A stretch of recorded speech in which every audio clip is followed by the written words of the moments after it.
Good morning, everybody, and welcome to this, the Regional Development Assessment Panel number 25. Panel members today are myself, Karen Hyde, as presiding member, Ms Dale Page as deputy presiding member, and Mr Clayton Heim as specialist member. I declare the meeting open at 9:31. I would like to acknowledge that we're hosting this meeting on the traditional land of the Whadjuk people of the Noongar Nation and are joined by people from other lands around the state. We acknowledge the Aboriginal people as the traditional custodians of Western Australia and pay respects to elders past, present, and ongoing connection between people, land, waters, and community. The meeting will be run in accordance with the RDAP Standing Orders 2024 under the Planning and Development Assessment Panel's Regulations 2011. This meeting is being recorded and live streamed on the RDAP website in accordance with Regulation 42A of those regulations, and members are reminded to announce their name prior to speaking. Panel members may refer to technical devices throughout the meeting to assist them in considering the information before them. Item 2 on our agenda for Part A, we have apologies from Mr Tony Arias, specialist member, from Councillor Kelly Nunn from the City of Karratha, and Councillor Travis Knight from the City of Karratha. Item 3, we have no members on leave of absence, and at item 4, please note that minutes of previous meetings are available on the RDAP website. Turning to Part B of our agenda, and I'd like first of all for panel members to confirm that they have duly considered all of the documentation contained within Part B of the agenda and the related information. If I could have a show of hands, please. Thank you. All duly considered. And we do note that there was an R13 direction response also published on the 18th of October. Item 2 for this matter, we have some disclosures of interest. Councillor Kelly Nunn has identified an indirect pecuniary interest as her employer Woodside has a financial partnership in connection with this, and she is contracted to undertake work to fulfil that partnership, so she is not available to attend the meeting. And similarly, Councillor Travis McNaught has also declared an indirect pecuniary interest as he works for the Murujuga Aboriginal Corporation, who have several agreements with Woodside and is therefore not in attendance. We don't have any elected members to deputise on this item today. Ms Dale Page has declared an impartiality interest as a previous employer, the Board of Development WA, but has not been part of that board since June 23, and the Executive Director has considered that impartiality, and Ms Page is permitted to continue in the meeting and debate and vote on the matter. Likewise, I have declared an impartiality interest as I sit on the Development WA, formerly MRA Land Redevelopment Committees. This position is not remunerated and only covers those redevelopment areas in the metropolitan area, and the Executive Director has likewise considered that, and I am able to continue in the meeting and debate and vote on the matter. Were there any other declarations of interest? No, very good. We'll continue then. On this matter, item 3, lot 572, Burrup Road, Burrup, we have an industry resource processing, additions and modifications to the existing LNG processing facility of the Pluto train number 1. And we have some presentation this morning, which is limited to 3 minutes. I will let people know when they get close to their 3 minutes.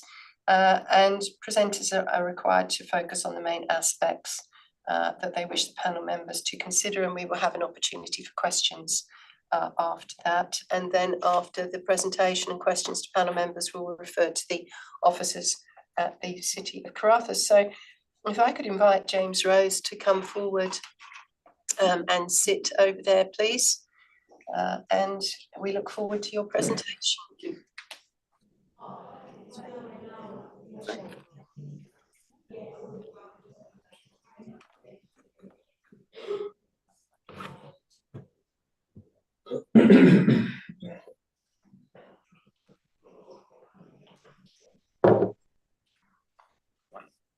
When you're ready, James. Thank you. My name's James Rose. I'm the Sustainability and Approvals Manager for Kellogg Brown and Root, and we are representing Woodside for the Pluto Train 1 modification project. As part of our development application, we've prepared a quick overview slide pack for your information, just to give some context around our scope, where it fits into the region, and what's included as part of this development application.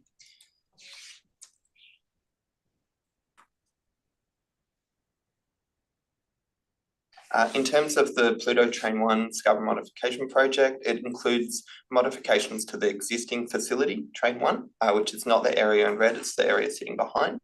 The area in red is a neighbouring property that is owned and operated by Woodside and under construction by Bechtel, which is the Train 2 facility.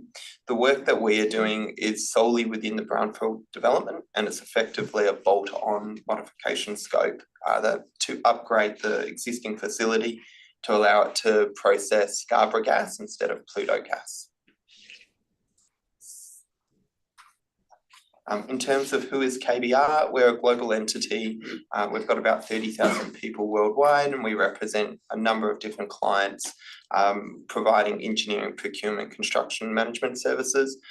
In this scope, our role is to work with our client Woodside and then manage our contractors who are going to be performing the work on the ground, providing that construction and oversight piece. This image gives a nice overview of how our work fits into the existing facility. So as you can see, everything that's in grey is pre-existing.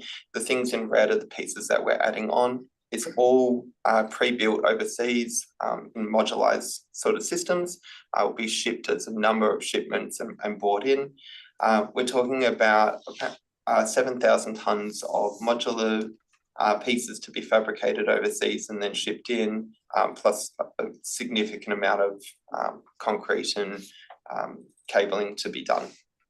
The first work, we have started some preliminary work on site at the moment with some temporary construction facilities, and then first actual works towards the Pluto are scheduled to be started late this year, early next year. In terms of scope, we have 3 main contractors who are performing our work. We have our MEIC, which is our mechanical, electrical, instrumentation and commissioning contractor. That's been awarded to Monadelphous. That is our most significant piece of work. They're responsible for all the installation and stick build. They're doing a lot of the pre-assembly installation work. They're also helping with some procurement pieces, heavy haul, lifting, module installation, hookup. We have a single civils package which has been awarded to Winyama, a local Indigenous business. They have responsibility for all the in situ and precast concrete work, as well as some excavation backfill work, installation of underground earthing conduits and the like. And then we have a scope of work that's currently underway with ATCO, which is for our temporary construction facility, which will house the workforce while they're performing the work for Monadelphous and Winyama. Okay, you're close to your 3 minutes. So. I'm nearly finished, it's not a problem. These are the buildings that we're currently building for our TCF. So they're pre-existing, they are pre-constructed facilities that have been landed into the final location. And then just a real quick summary, it's an existing brownfield development. We're talking about $25 million for the TCF, and the Pluto Train 1 works is in excess of 150 million. We have a number of existing supporting documents. So we have construction environmental management plans, traffic management, wastewater, plus we also operate under the Woodside agreements and approvals. And there's already an existing license under the Environmental Protection Act, a ministerial statement, and a safety case that we have to work to as well. That's the last slide that I wanted to talk to, and then I have some additional slides if you had technical queries. Very good, thank you very much. I'll invite panel members to ask questions of our presenter. Just, is that part of a further expansion? Is it? I just want to see it in the whole context. So at the moment, the Pluto Train 1 facility is operated using Pluto gas. Pluto gas is due to run out in, I think it's 2030 roughly. So Woodside are accessing the Scarborough gas field. This facility will operate in a dual fuel mode to begin with while Pluto runs out, and then it will move over to solely Scarborough gas at that point. The Train 2 facility to the south, that only runs on Scarborough gas. Okay, thank you. Okay, I have a couple of questions, please, for you or your colleagues who are also here. Condition 4 related to the, I think it was condition 4 related to the cultural heritage management plan, which we received. And I was reading through that with interest because there's an advice note also that recommends engagement with the Aboriginal groups who are relevant to this area. I don't see any specific references in the cultural heritage management around engagement. And as engagement is highlighted as an advice note, I wonder if you could explain how you will go about dealing with that ongoing engagement, because the application didn't receive any specific comments when referred. So engagement's has occurred through a number of ways. First of all, Woodside, as the owner operator of the facility, are responsible for all the local engagement. They have a very strong relationship with MAC already, and there have been a number of workshops done with the local MAC group. We have also, as in KBR, have also attended. There is a quarterly update that Woodside hold with the local communities for community and environment matters, which we do get to attend and present at, which we have attended a couple of times. In terms of KBR specific engagement, we also have reached out and engaged with MAC and are starting to build our own relationship with them as well.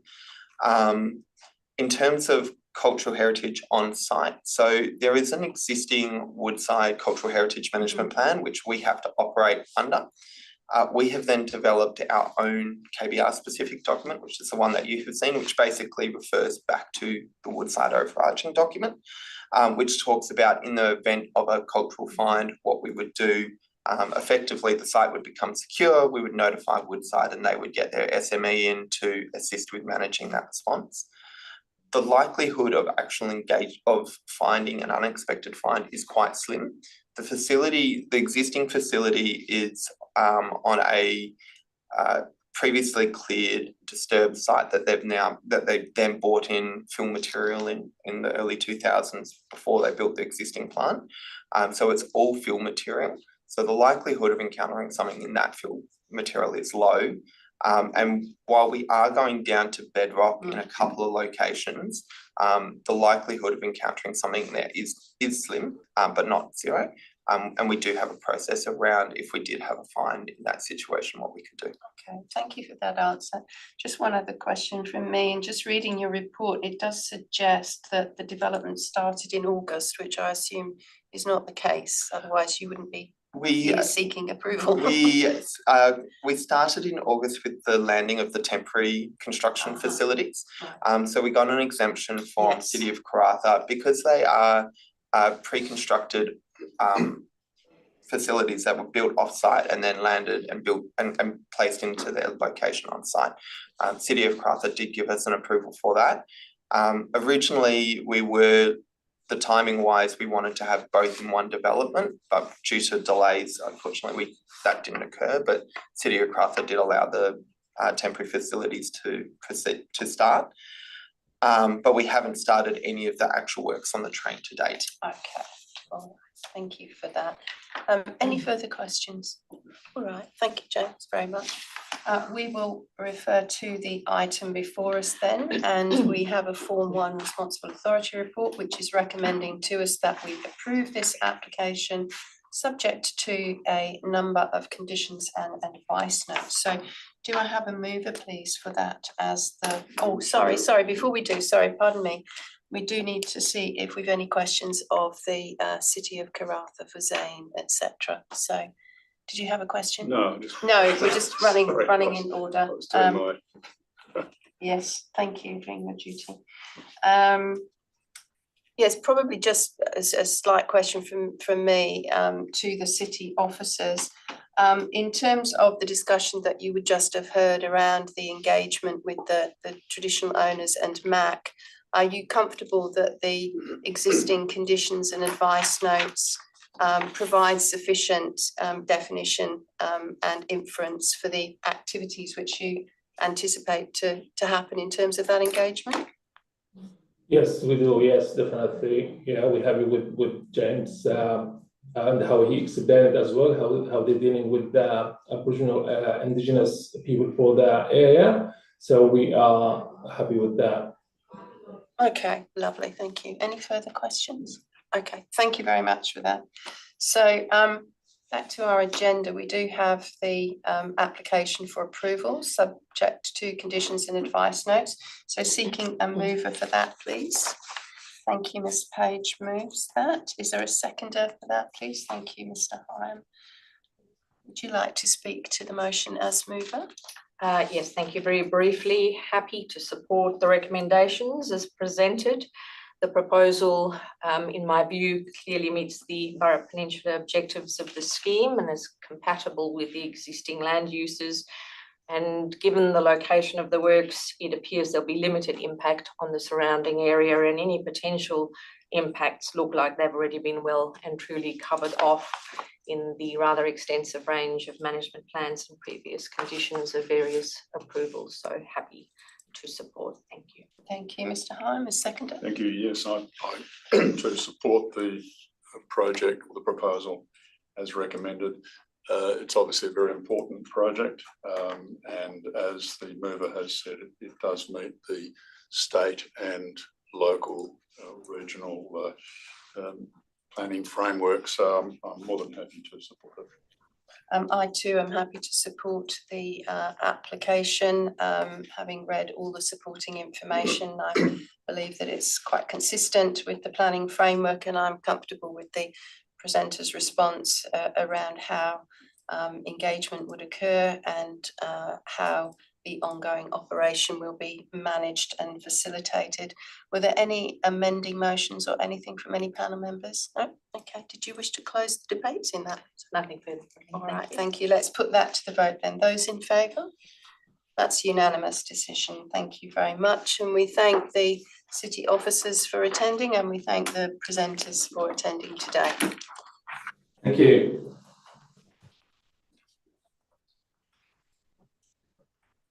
You're welcome to leave if you wish. Thank you very much. Thank you to those on screen. Thank you.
Council members from Gingin, can you hear us?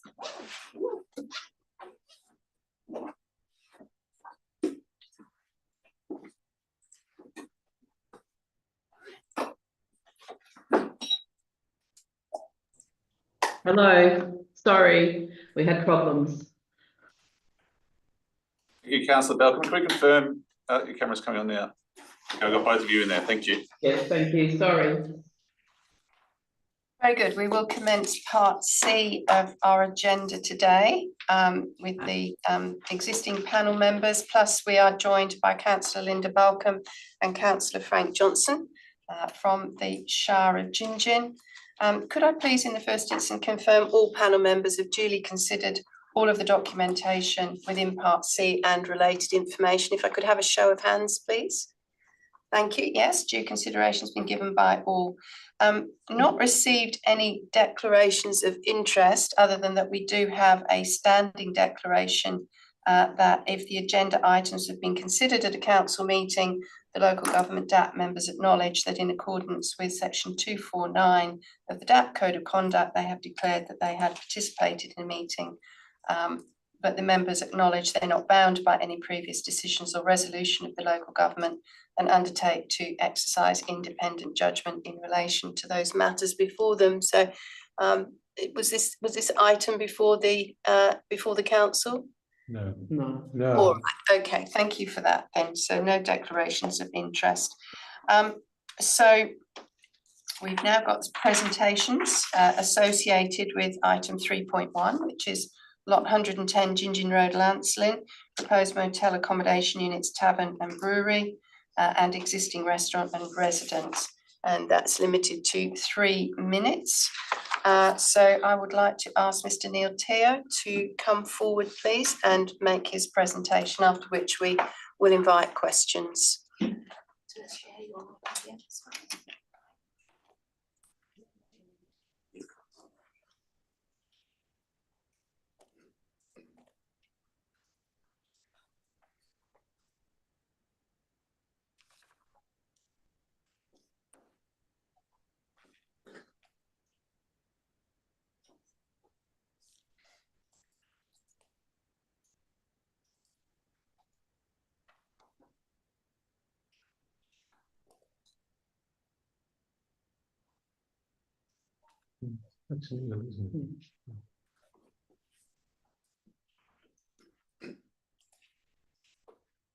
When you're ready. Thank you. Good morning, panel members. Neil Teo from Dynamic Planning Developments. We're here representing the landowner, which is Murillo Pty Limited. Antonio Napolitano to my right is part of that company. We're here to discuss number 64 Gingin Road, Lancelin for, I simply just call it, I'll refer to it just as the motel tourist development. A quick thank you to James at the Shire. He's been very helpful pre-lodgement in helping us discuss and raise the issues that need to be considered prior to lodgement. So we've worked closely with the Shire in dealing with the issues that have come up along the way as well. So moving on. We are very supportive of the officer recommendation for approval. There are a few conditions that we'd like to raise to seek an amendment. Some are pretty minor, non-controversial. One is more to do with a design issue, so I'll get to that in the presentation. If you haven't been to the site or in Lancelin recently, this site basically is a real gem in terms of where it's located.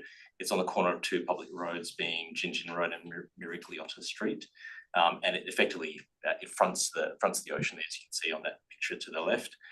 There's another public road reserve which is used for beachside parking, and that's there for the general public to use.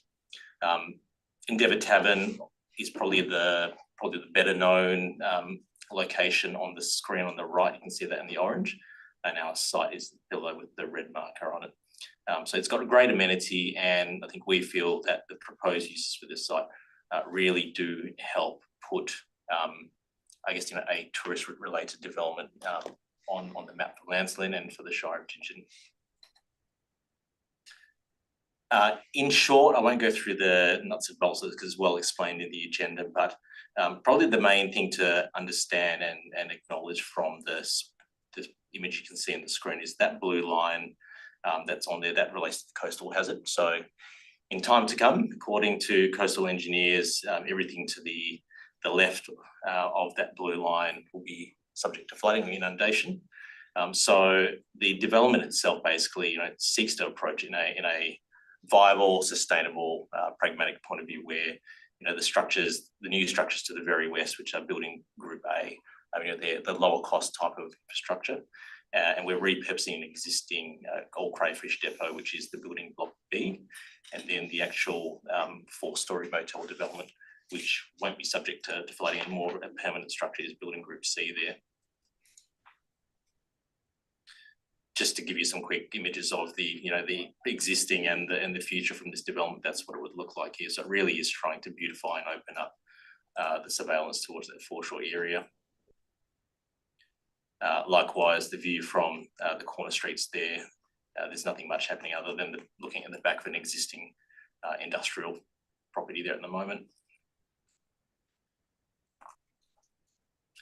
In terms of advertising, again, majority of the public submissions, I think 66% was in support. The authority submissions have been well addressed to the RAR. The Department of Planning did object to it based from coastal hazard issues. Reading their submission, it's a very ultra-conservative approach, in my opinion, where they just don't want to allow or open any risk. I think the Shire's approach is more sensible in basically allowing development and subject to events, climatic or otherwise. There are ways to trigger the cessation of uses, and that's been proposed as part of the recommended conditions, and we don't hold any objection to the way the authority, the responsible authority, has recommended that approach. So you're at your 3 minutes if you'd like to Okay. focus. So the main condition then I'll ask for change. It relates to, I've got something on my screen, I can't actually see the words.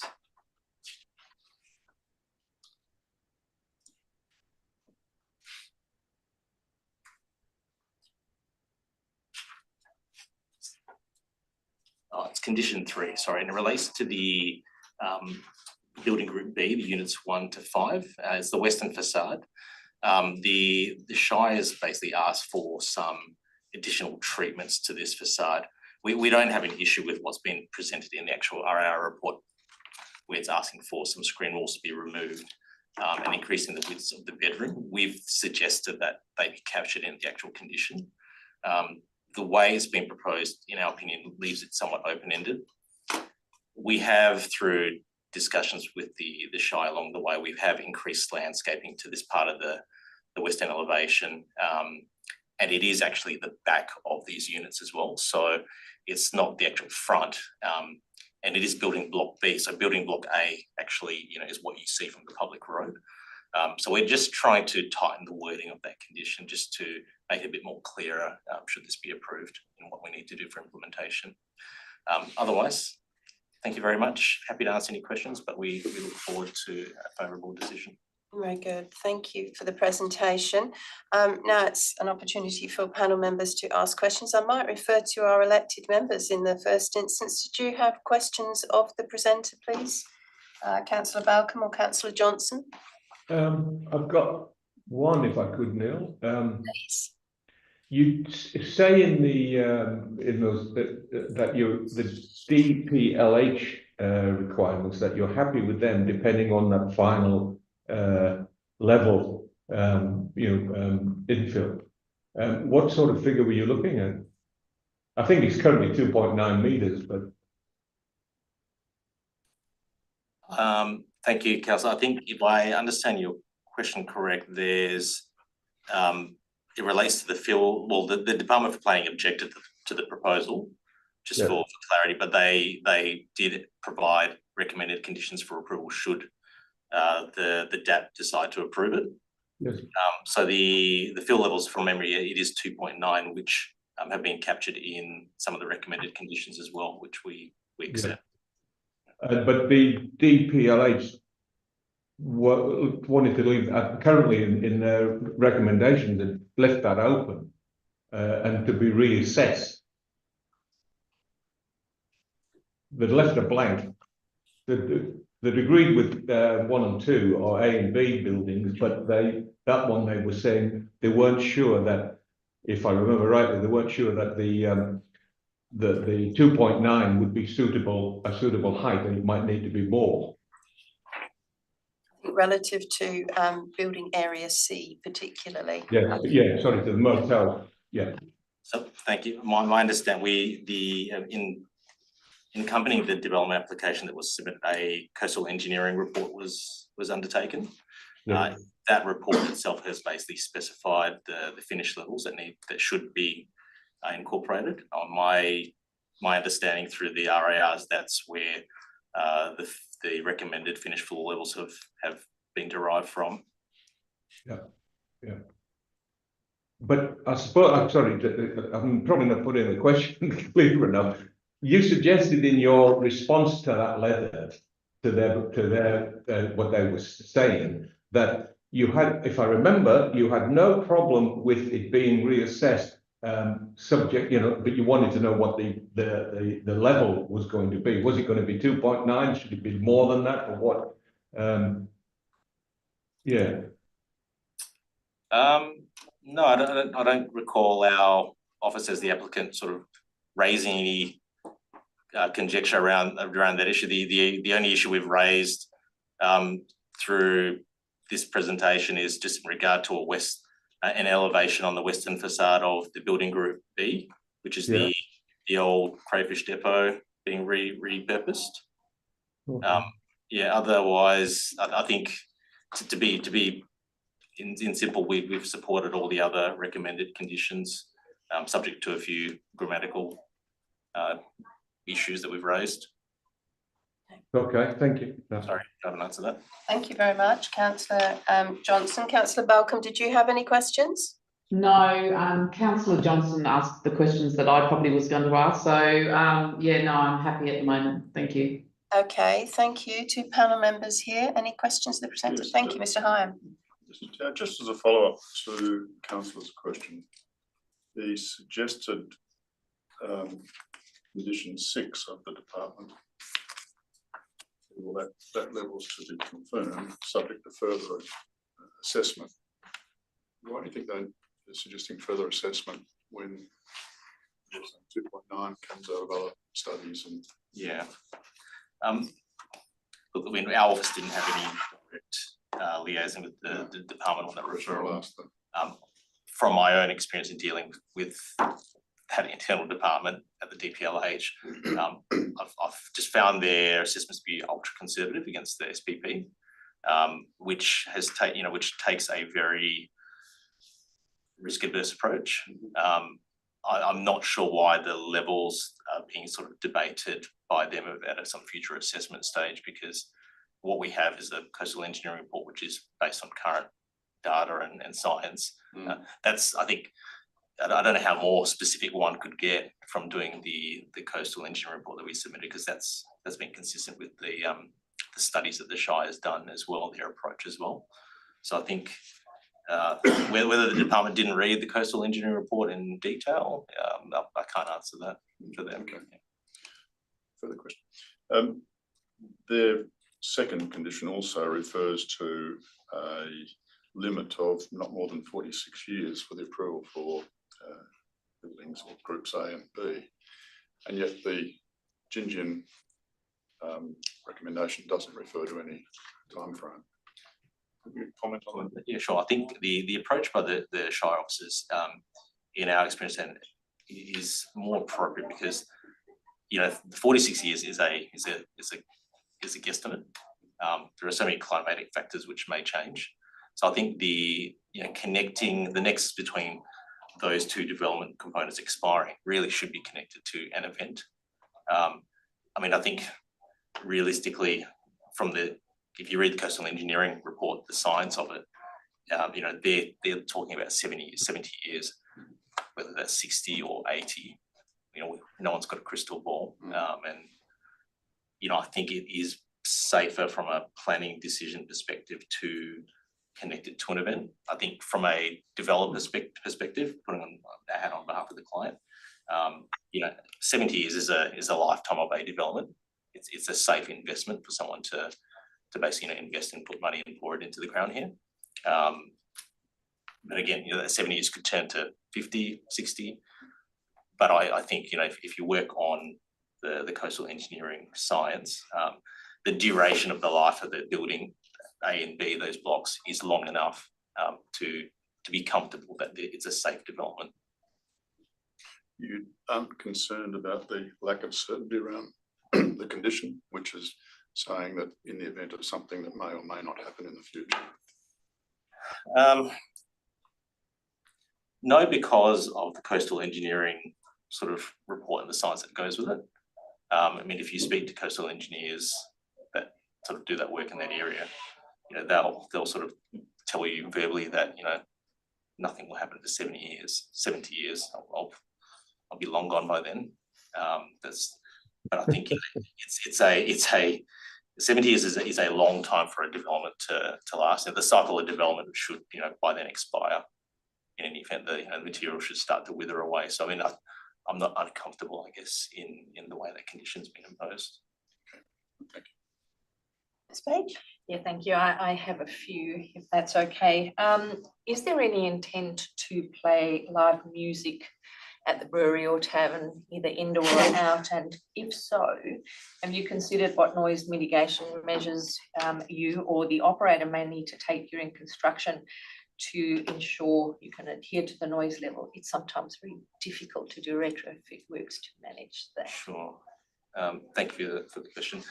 We don't actually have an intended operator for the brewery tavern component. So it's unknown as to what detail operations or I guess sort of band type of activities they may propose. But I would say that an operation management plan or a noise management plan can adequately deal with those issues to suit the operator's specific approach. It is, this is, I sort of in inverted commas say this is part of the tourist development. This is what this site should be doing and be planned for. So whilst it's quite sleepy town at the moment, the planning framework for this site really is asking for this type of use to be there. It's one of those activities where I think no one would tell you that, no one would actually say that there's trucks going in and out, from the past industrial use, which carries crayfish pots, etc. People just, I guess, understand that's just part of the history of this site. But again, I come back to the planning framework. It does advocate for this type of use to happen. Thank you. Looking at your plans, it appears you're proposing to locate air conditioners on or next to the balconies in the design you've got. Can you give us some details of what the screening is going to look like for these air conditioners?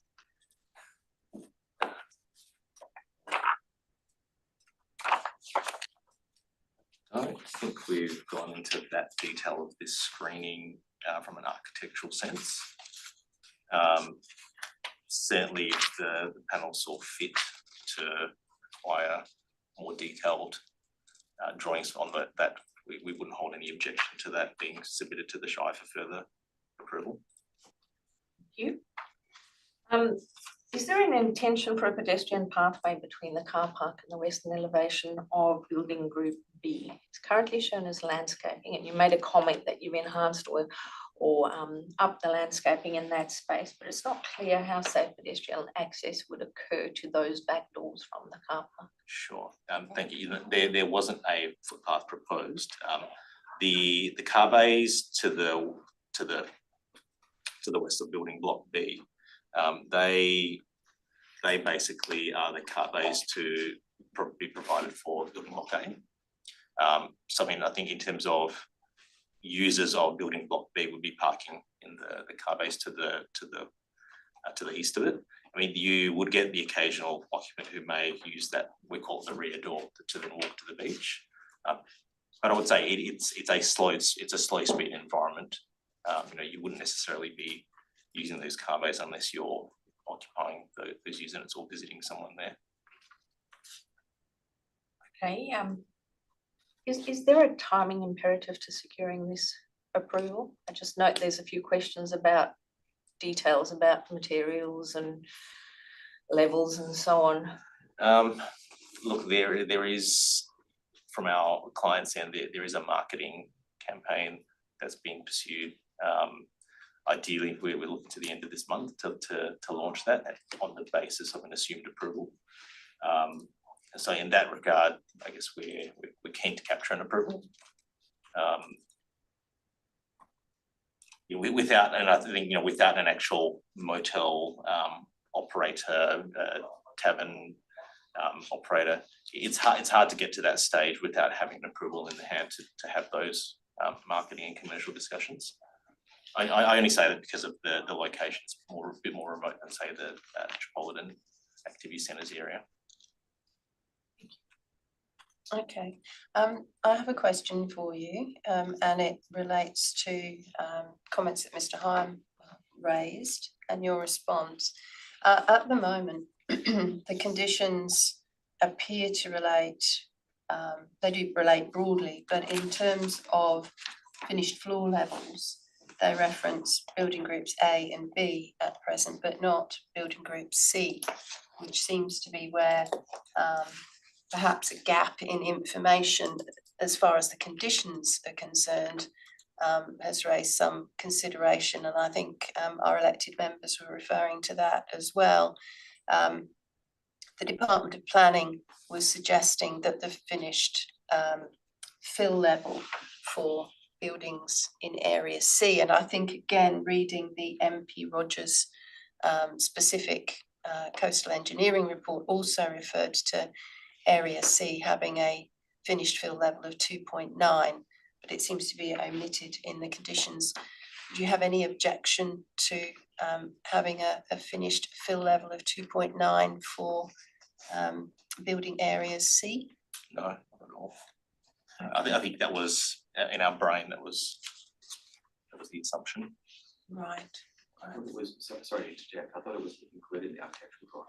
Yeah. But to answer the question, no objection to building C being included in that. Thank you.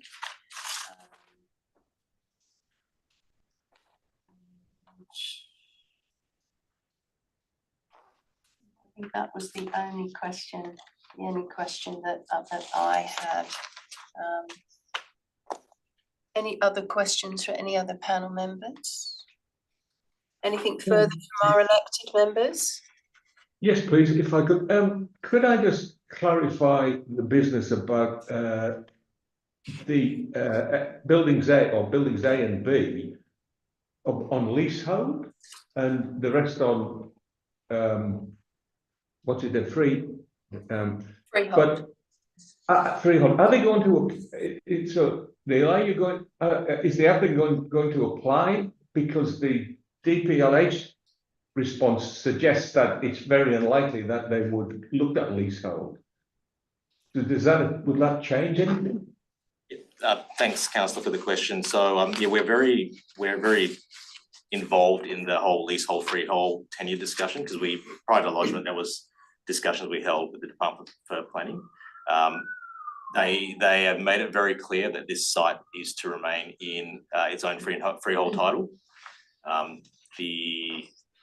The support for, I guess, fragmenting further land where there's coastal inundation is just something that is not going to be pursued by us, because we know where that will end up with the AAPC from a subdivision perspective. So no, there's no intention to perform any subdivision of this site. It really is being looked at as one entire freehold lot. If there are leases to development components, that's probably just more of a private sector commercial matter. But for what it's worth, the site will remain in one freehold tenure. Thank you. All right.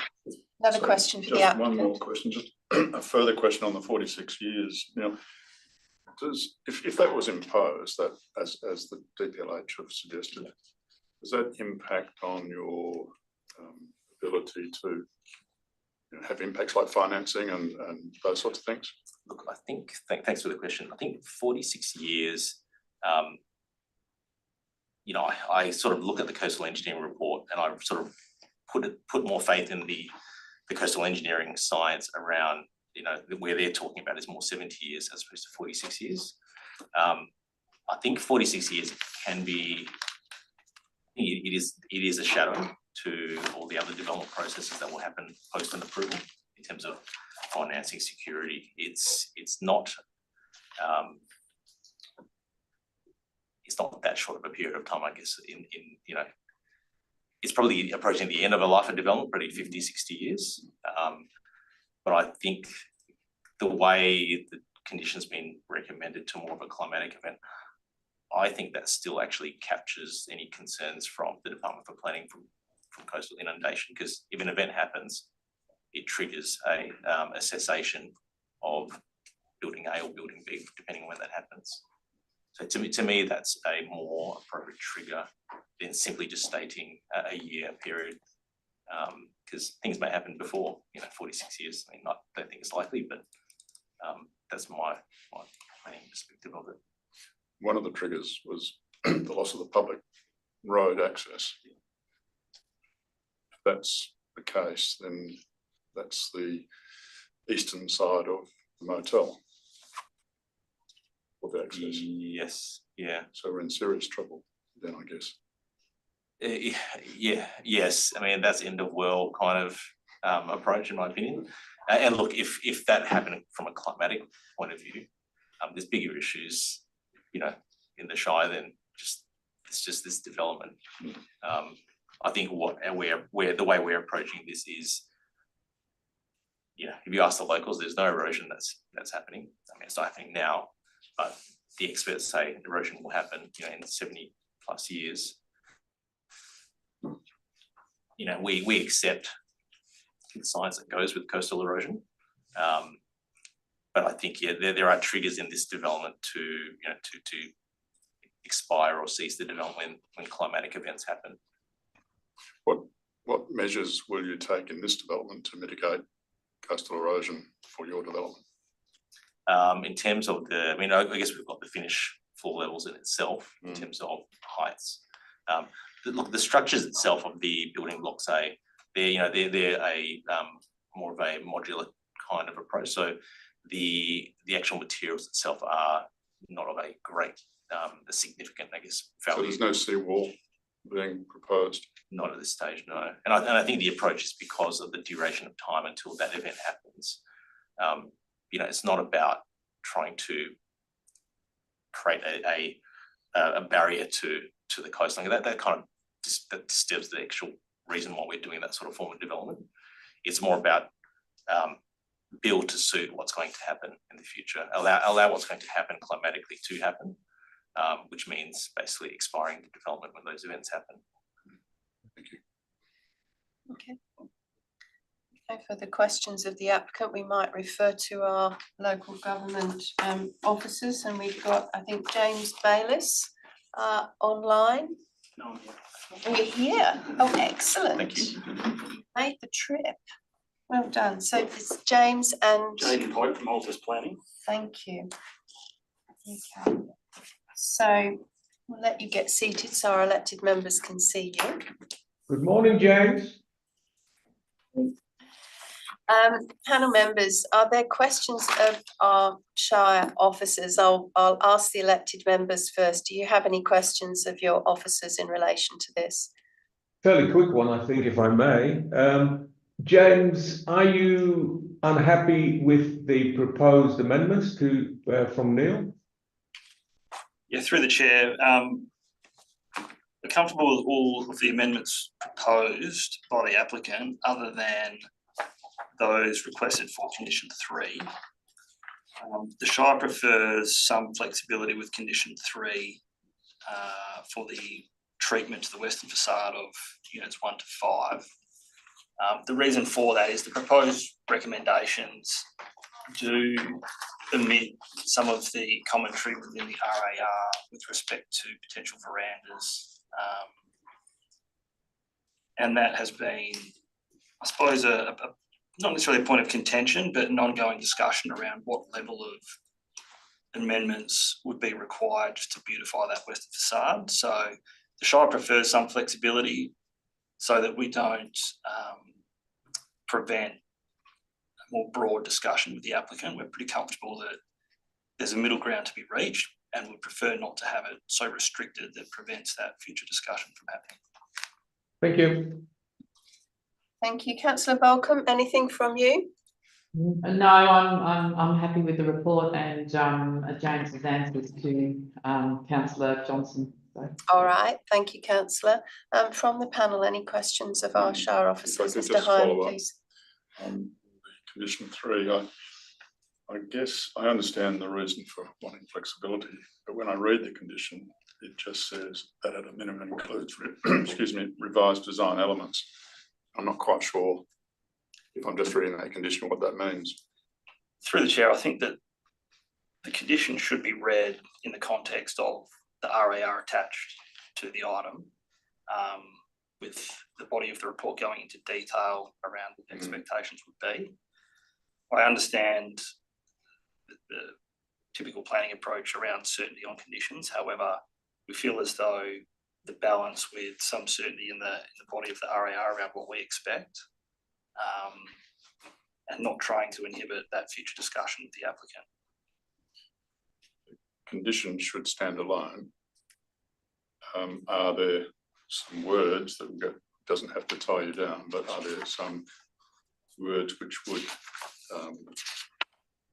describe the elements that you need to be redesigned?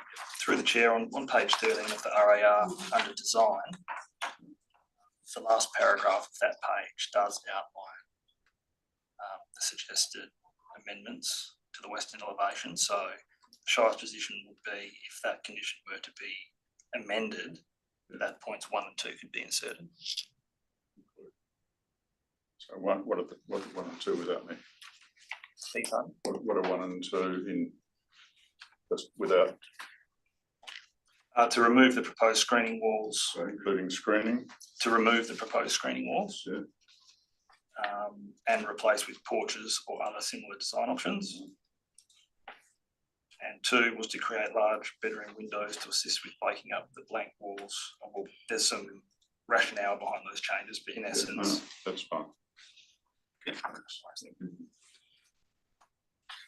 Any question, Mr. Hine? Yes, just want to go back to the, I suppose it's condition 6.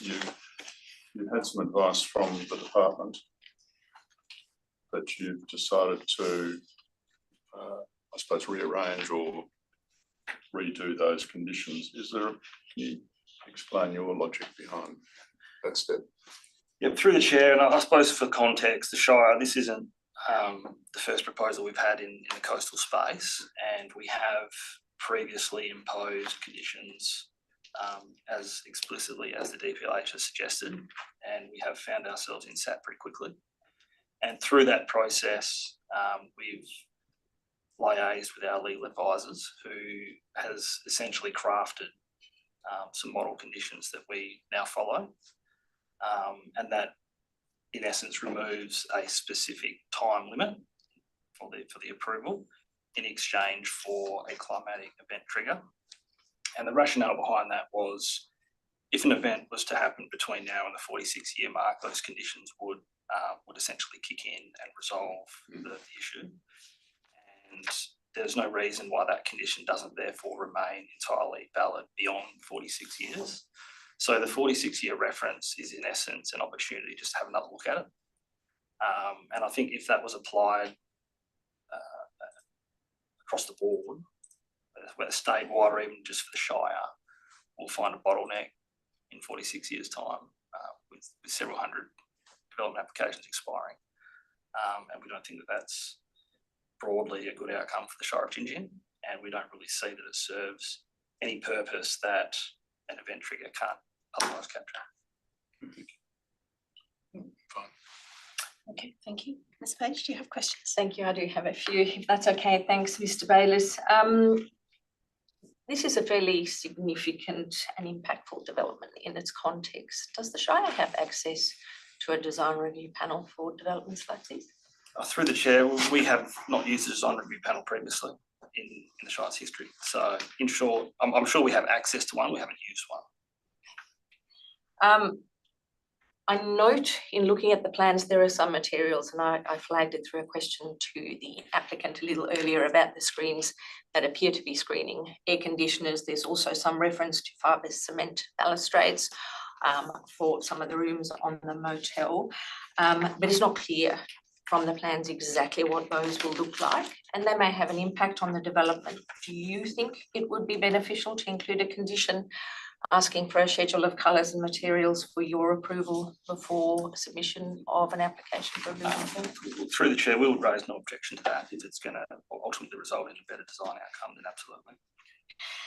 Similarly, there's no condition I note requiring air conditioners and other service infrastructure on roofs, and sometimes with developments like this, you get the plans, you approve them, and then things pop up through detailed design and documentation.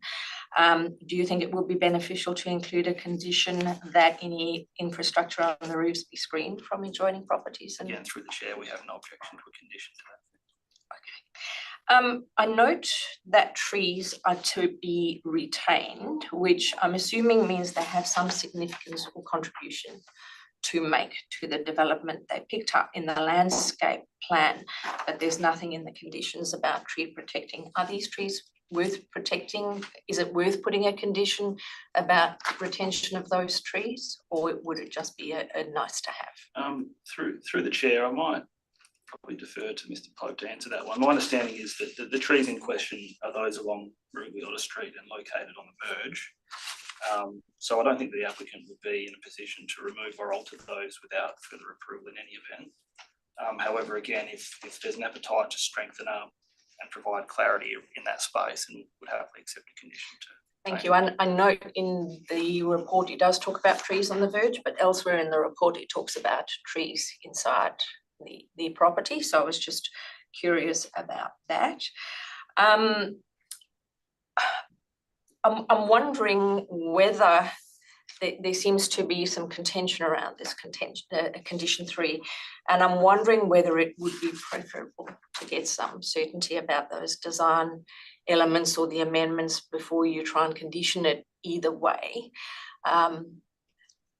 I know this from experience, it sometimes actually proves problematic for the applicant when they end up in a bit of an arm wrestle with the Shire when a condition is too open-ended, not appealable, and it can sometimes prove problematic. So do you support tightening of the condition, or is it preferable to iron this out? Well, through the chair, the Shire is flexible in that space. If there's, again, an appetite to tighten that up to satisfy the applicant, we have no objection to that. Likewise, I feel as though we are quite pragmatic, and I can't envisage a scenario, while it may happen, where there would be any real contention between the parties in that space. However, I appreciate that officers move on and applicants change. So if there's a preference to strengthen that, then we would raise no objection. Lastly, thank you. Does the Shire ever deal with noise complaints about facilities similar to this or others? And if so, do you think it would be beneficial to require a noise management plan ahead of submission of a building application, both for your sake in having to take any future compliance action if there's an issue, and for the applicant's sake that they can ensure that they build in some of that stuff into detailed design? Look, through the chair, we haven't dealt with a development of this magnitude. However, other similar developments just around holiday houses and some of the amenity impacts associated with those, our view was that can be captured under the operational management plan. We didn't feel as though there was a need to go to the level of requiring acoustic assessment.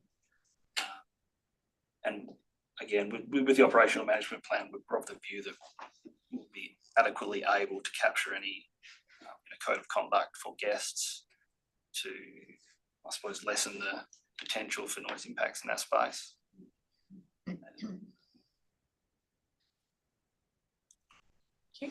Okay, one from me.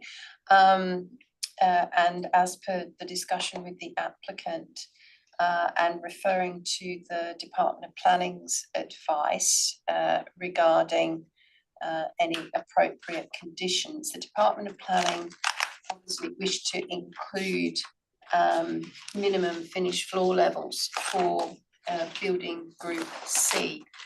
And yet I don't see building group C referred to in any of the conditions. Would it be practical and appropriate? Would you have any objection to including reference to building group C in condition 4, which requires minimum finished floor levels of 2.9 metres above datum to provide adequate protection from inundation?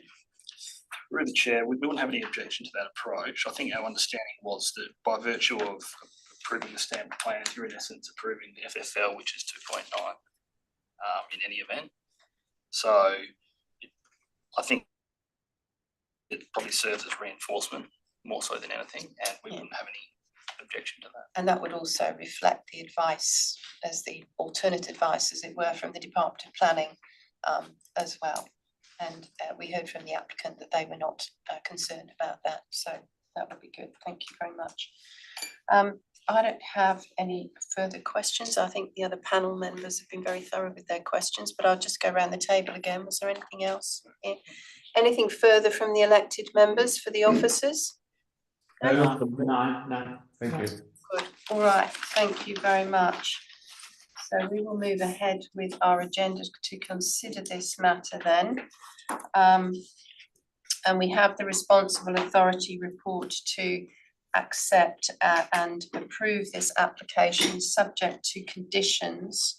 So I might seek a mover for that as presented, perhaps in the RAR.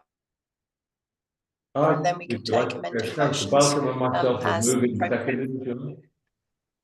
Okay, Councillor Balcombe moves, Councillor Johnson seconds. Thank you. Councillor Balcombe, would you like to speak to the motion? Yes, I'd like to say that there is, I mean, coastal erosion in our Shire is a big point, and obviously it's being dealt with by Mr. Bayliss, and as he stated, we've had different applications that have ended up in SAP, and so he's obviously tried to accommodate that and put the trigger points in instead of the years. I think the application looks good. It will be great for the town, and if all those conditions are ironed out, I think that this will be a good application for to be approved. Thank you, Councillor Johnson, as seconder. Yeah, only I concur with Councillor Balcombe. I would be interested to see the changes or to the recommendation. You know, what is being planned there. I'd like to see those points tightened up a bit. Yeah. Okay, thank you. Yeah. To other panel members, did you wish to comment, raise any amending motions or other comments? I do. Thank you, Mr. Hyam. Look, I've had regard to the advice from the department, and I suppose I am a little edgy about conditions which are very, very open-ended, but I accept the explanations that we've received today, and some reservation. I suppose I'm happy to support the recommendation before us, including conditions 5 and 6. But I would like to go back to condition 3 and tighten that up a little bit. And I've probably got an amendment which is halfway between what the city had and what the applicant would like. And so I'm suggesting that after revised design elements, I would including the removal of screen walls and the bedroom windows to the western facade. So that's just a small inclusion. Including removal of the screen walls. Yeah. And consideration of the bedroom windows. Okay. I suppose, yes. If I may, through the chair, I'm happy to second that. Thank you, Councillor Johnson. Mr. Harm, did you want to speak further to it? No, it's, well, other than just to say, I think it needed a little bit of tightening up, a bit more clarity around what the design elements are that we're referring to in the condition. Okay, lovely. Thank you very much. Any objection to that? Should we just take a vote on the amending motion? Those in favour of that amending motion? That's unanimous. Thank you. Any other amending Yes, motions? Moving on to condition 4, so that will include building group C, so it would read in building groups A, comma, B and C as reflected. Thank you. That's moved by Mr. Heim. I'm happy to second that. Would you wish to speak to it? No. Okay. Any objection to that amending motion? Should we just take a vote on that amending motion? Those in favour? Unanimous. Thank you. Any other amending motions? I think then going back to the applicant's request for changes and noting the officers were supportive of those changes. So I'm suggesting that condition 6 be amended as per the applicant's request, condition 13 and condition 19. Yes, that's moved by Mr. Hyam. I'm happy to second that. Did you wish to speak to it? No, I think it's fairly Okay. self-explanatory. Just so everybody's clear, that's for the applicant's amendments for 6 to replace the city with the word Shire, for 13 to delete the words in a location, and 19 to correct a typographic error where the word pan should be plan. So there's no objection. All those in favour?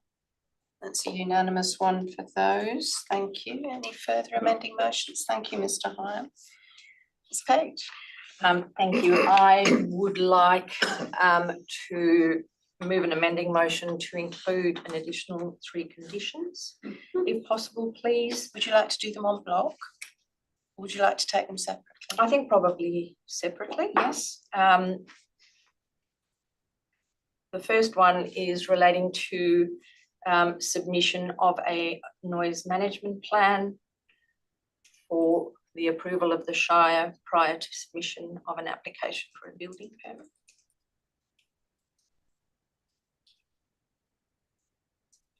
Okay, that's a new condition. Yes. Do we have a seconder for that, please? That'd be a second. Thank you, Mr. Hyam. Did you wish to speak to that? I would please. I do take Mr. Bayliss's point that noise management can be included in the operational management plan, but the concern I have goes further than just management of the operations of the facility. It's about designing out noise. I have experienced previously too many good operators, and I do want to state that this condition is actually ultimately to preserve this development, to ensure that it's successful. Unfortunately, I've seen too many entertainment venues being impacted negatively by noise complaints. Noise complaint is raised, the Shire needs to respond to it, and the operations of that venue are unduly impacted. So this is really about ironing out those noise management issues early on and trying to design them out where appropriate. So that is the reason to move this amendment. Thank you, Mr. Hyam. Did you wish to add anything? No, I fully support. Is there any objection to that amending motion?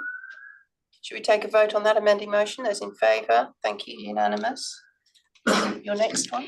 Thank you. I would like to include a condition that requires a submission of a detailed schedule of colours and materials to the Shire for approval before submission of an application for a building permit, please. I just think understanding that we're at the very early design phase and understanding where the applicant is in terms of the process that at this early stage, but I do think it's important that you have some Sorry, control. I need a second. Oh, I sorry. didn't get a second. Sorry. So thank you, Mr. Hyam.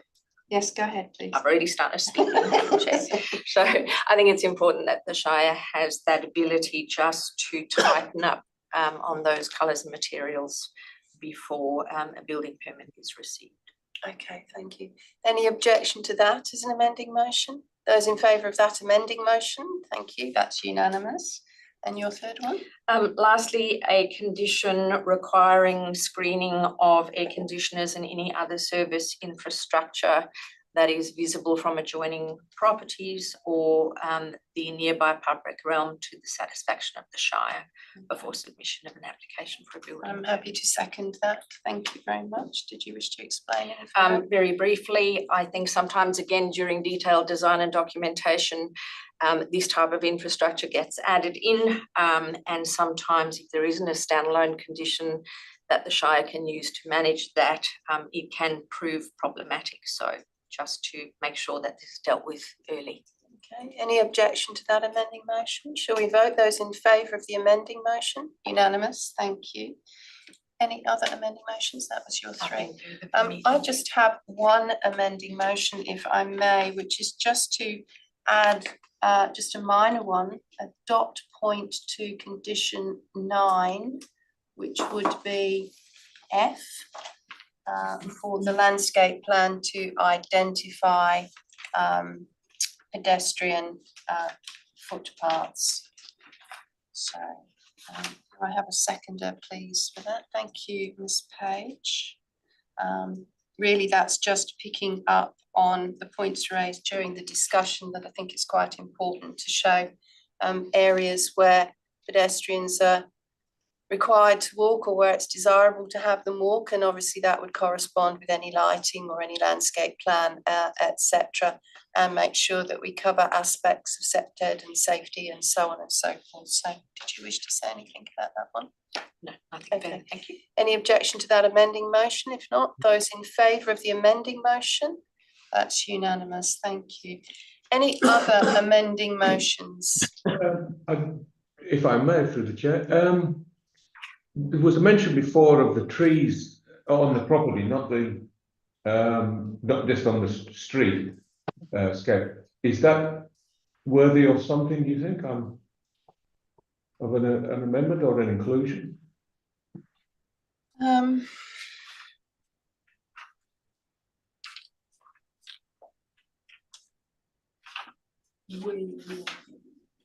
We could add a new condition. Yes, did you wish to add a new condition as an amending condition, councillor? Sorry, I'm just wondering, in condition 9, A, dot point A, is existing street trees and other vegetation. Is it worthwhile just putting a little bit more in there? If you would like to, did you have wording? Well, I take the point that was made earlier on about the trees on the property. So something like that I'd like to see go in. You know. Would you like to add words to other vegetation on the property? Would that be adequate? Other trees and vegetation on the property. Yeah. Okay, so Councillor Johnson is moving an amending motion to add in respect of condition 9A, where it says existing street trees and other trees, and so trees and fits between other and vegetation. I'm happy to second that as an amending motion. Are you comfortable with that? Did you wish to speak to it? Yes, I am. Thank you. Okay, and that's 9A, and that's from Brian Johnson Hyde. Those in favour of that amending motion? That's unanimous. Thank you. Anything else from the panel wishing to amend? Okay, so Councillor Balcombe, as a mover, would you like to close the debate now? I'd just like to say, I think with all these extra amendments, to me, they protect the Shire and the council in the future, and I'm happy with the proposal as it is. All right, very good. Those in favour of the motion as amended, please? That's unanimous, thank you. Right, that draws to a close part C of our agenda. We thank the elected members for attending and the Shire officers for making the trip down. We thank the presenter, and I will continue now with the agenda. I think further in for part C. Looking at part D, we have a number of SAT applications and Supreme Court appeals to note. There being no general business, I will say the meeting closes at 10:45. Thank you all. Thank you. Thank you.